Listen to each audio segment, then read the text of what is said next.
Now I'd like to share with you some of my experience in calling it tips from the trenches or things you may want to strongly consider not doing. The first one I would say is, are you sure this is a really good idea? Remember I talked about, is your business viable? I had this one client I was doing some accounting work from a set of systems, and he was an avid golfer. He really liked playing golf. But unfortunately, he had a hard time playing because every golf course wanted to have foursomes sign up and play. He didn't know that many people. And he was thinking, you know, man, wouldn't it be nice if there was a website where people could just sign up and schedule a golf play foursomes. And then one day, in a moment of great lucidity and blinding perspicuity, he thought, hey, I could do this. I could create this website. I could make money where I'd have to charge people to sign up, and I'd also charge the golf courses to be a matchmaker, so to speak. What could possibly go wrong with this great idea? Well, there were a couple things that could go wrong. First of all, the name of his company didn't really convey what the service was. It was called Single Player. Well, what does that mean? Is that like a gaming website? Is that like a dating website or a singles club? But to be honest, I couldn't do much better. About the best I could come up with something like Seeking Foursomes. But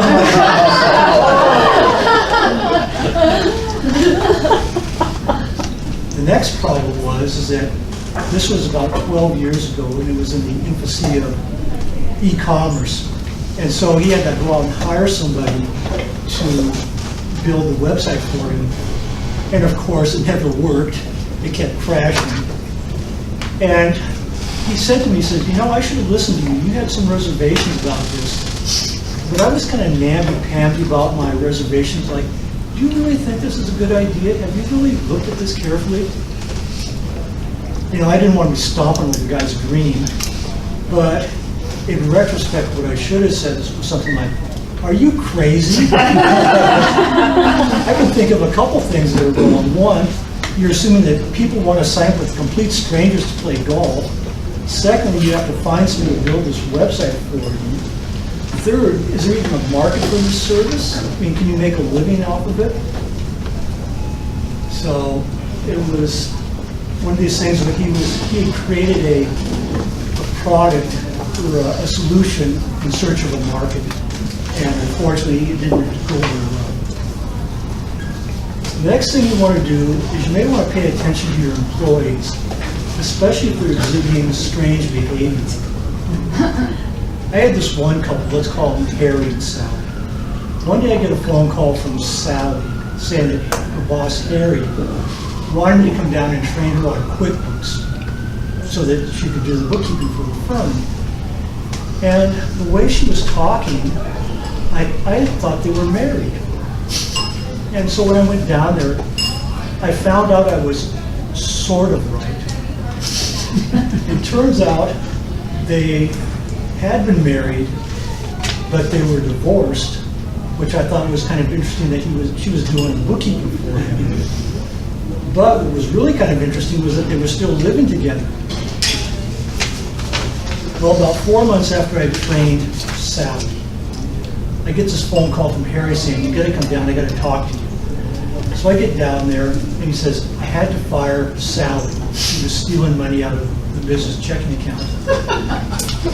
You know, and then he casually mentioned, oh yeah, she was doing crack cocaine. And I was thinking, are you kidding me? You're living with this person? I mean, I don't know about you, but I would like to think if I were living with somebody, I might notice if they were on drugs and doing crack. And if they were, I certainly wouldn't let them do my books, let alone have any access to my bank account. Needless to say, this relationship did not end very well. It kind of reminded me of this old saying some of my CPA colleagues have. Accounting and taxes would be a great profession if it wasn't for the clients.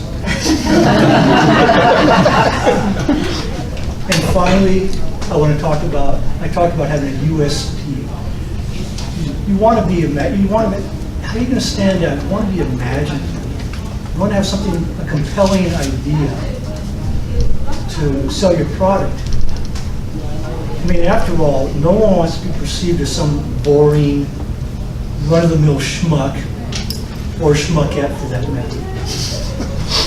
However, having said that, when you tell people about your business, you probably don't want the reaction to be, "Oh my God, you do what?"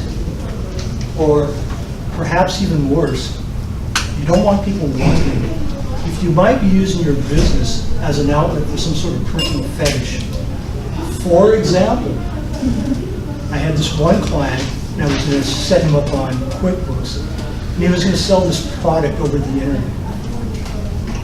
And he wouldn't tell me what it was. He kept calling it the product this, product that. So finally I said, "Come on, what's the big secret? What do you sell?" And he mumbled something, and it sort of sounded, he said, "Pennies." Well, I'm getting kind of old, and I don't hear as well as I used to. So I said to him, "You sell pennies over the internet?" He says, no, not pennies. I sell panties." And I'm thinking, what the deal was, his idea was he's going to have panties in the color for Pac-12 schools with the school colors and a logo stitched on it. And I'm thinking, oh, that's really interesting. Maybe you should come up with some sort of catchy title, maybe with some alliteration, like maybe Pretty Panties of the Pac-12. I'm thinking that, yeah, I'm sure that the marketing and licensing departments of these schools would just love to have their logos stitched on women's underwear. And actually, what would be much more likely is that they get a cease and desist letter from the attorney saying to stop it. So, as you can see, there are a lot of ways people can creatively sabotage themselves in their business. So, to summarize, I'd say, first of all, decide whether you want to have a business or a job.